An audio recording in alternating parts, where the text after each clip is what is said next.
जय श्री राम दोस्तों, क्या आपने कभी सोचा है एक ऐसा आदमी जो खून से बहुत ज्यादा डरता है लेकिन फिर भी उसके नाम दुनिया के सबसे ज्यादा लोगों की हत्या करने का रिकॉर्ड है। दोस्तों आप सही सुन रहे हैं। दोस्तों इस आदमी ने लोग मर भी जाए और लोगों का खून भी ना निकले एक ऐसी तरकीब अपनाई जो बहुत ही रूह को कांपा देने वाली है। दोस्तों इस कहानी को सुनकर आप सोचोगे क्या कोई इतना बहरहम हो सकता है, क्योंकि इस कातिल का नाम भी बहरहम खां था।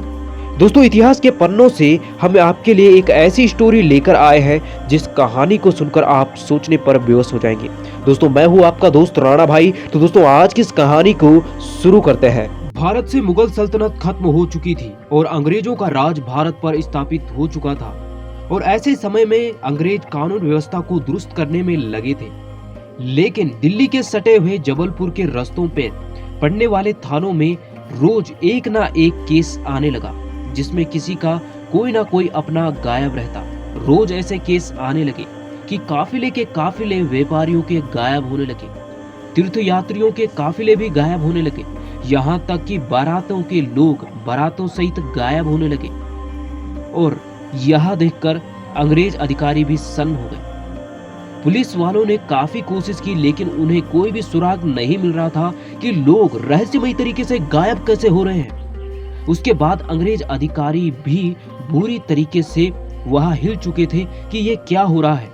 कराची, लाहौर, मदसौर, मेवाड़, काठियावाड़ और मुर्शिदाबाद के लोग व्यापारी जब व्यापार करने एक शहर से दूसरे शहर जा रहे थे वहां गायब हो रहे थे। और इस बारे में अंग्रेज अधिकारियों ने जब पता लगाने की कोशिश की लेकिन उनकी मेहनत करने के बाद उन्होंने काफी प्रयास किया लेकिन वह कुछ भी समझ में नहीं पा रहे थे। तब कैप्टन विलियम सिंस को बुलाया गया और उन्हें यह केस सौंपा गया। उन्होंने इस केस को 10 साल तक उन्होंने इस केस में को सॉल्व करने की कोशिश की और उसके बाद उनकी मेहनत कामयाब हो गई। बहरहम खान के झुंड का एक आदमी उनकी पकड़ में आया जो एक डकैत था। उन्होंने उसको पकड़ा और उसके बाद जब उसको मारा और उसके बाद जब उससे उगलवाया तो उसने वह कहानी बताई जो सभी की रूह कंपाने वाली थी। उसने कहा कि हम जंगल में 200 लोगों का लुटेरों का गैंग है। उसका जो मुख्य सरदार है वह है बहरहम खां और हम उसी के लिए काम करते हैं।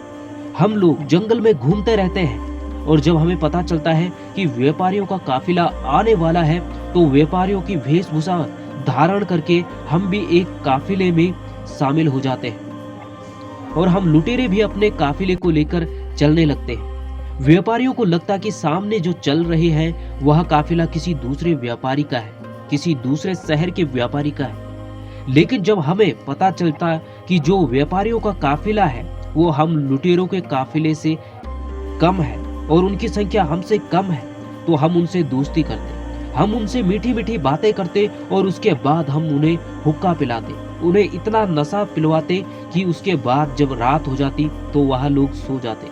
और उसके बाद हम सियार की आवाज निकालकर अपने साथी जो जंगल में छुपे होते उन्हें भी वहां बुला लेते और उसके बाद सभी हमारे साथी उन लोगों को पकड़ लेते, उनके हाथ पांवों से उन्हें पकड़ लेते। तब बहरहम खां अपनी पीले रुमाल में निकाल कर उसमें एक सिक्का बांधा हुआ था और उससे एक के बाद सभी लोगों का गला घोट कर मारने लगता और इस प्रकार खूनी खेल शुरू होता। इन लोगों को मारने के बाद उनका धन लूटने के बाद इन लोगों की हड्डियां तोड़ तोड़ कर इन्हें गड्ढों में दबाया जाता और उसके बाद इनकी लाश किसी भी पुलिस वाले को नहीं मिलती थी। उसके बाद कैप्टन विलियम सिंस ने इस आदमी से बहरहम खां के इस आदमी को पीट कर इससे उगलवाया कि बहरहम खां कहाँ है। उसके बाद जब इसने बताया तो उन्होंने बहरहम खां जहां रहता था वहां छापा मारा और बहरहम खां को पकड़ा। उसके बाद जब बहरहम खां से पूछा गया तो उन्हें पता चला कि बहरहम खां ने 931 लोगों को मारा और उसके साथियों ने भी इसी टेक्निक का प्रयोग करके कई लोगों को मारा। उसके बाद जब उन्होंने बहरहम खां से पूछा कि तुम इस टेक्निक को क्यों आजमाते थे, तुम उन्हें हथियारों से भी तो मार सकते थे, तब बहरहम खां ने कहा, मन ने खून खराबे से डर लागे से। यह सुनकर अंग्रेज अधिकारी भी सन्न हो गए। बहरम खां की यह बात सुनकर उसके बाद बहरम खां को फांसी दी गई और उसके कई साथियों को उम्र कैद दी गई और उसके बाद जो उसके कई और साथी थे उन्हें अलग अलग टापुओं में भारत से बाहर छोड़ा गया, जहां से वह कभी भी भारत नहीं आ सकते थे। इस प्रकार इस गिरोह का खात्मा हुआ। तो दोस्तों फिर मिलेंगे एक ऐसे ही कहानी के साथ, तब तक के लिए जय श्री राम।